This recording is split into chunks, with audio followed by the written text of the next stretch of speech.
മോളെ പഠിക്കുവല്ലേടി? ആ പഠിക്കോ മമ്മി. 12 മണി വരെ ഒന്നും ഇരിക്കണ്ട കേട്ടോ, നാളെ പരീക്ഷയ്ക്ക് പോകേണ്ടതല്ലേ. ആ ടെൻഷൻ ഒന്നും ഇല്ലാതെ റിലാക്സ് ചെയ്ത് പഠിക്കൂ കേട്ടോ. ആ മമ്മി എന്നാ കുറച്ച് സമയം പ്രാർത്ഥിച്ചിട്ട് വരാം. ശരി മമ്മി.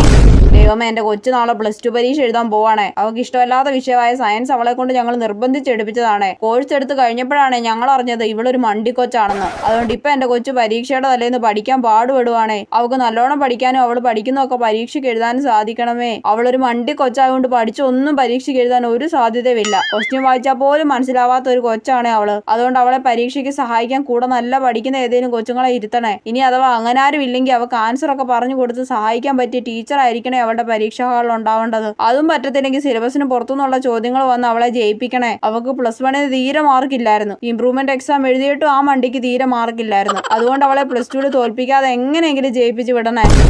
മോള് ജയിക്കാൻ മമ്മി നല്ലോണം പ്രാർത്ഥിച്ചിട്ടുണ്ട് കേട്ടോ. Thanks mummy.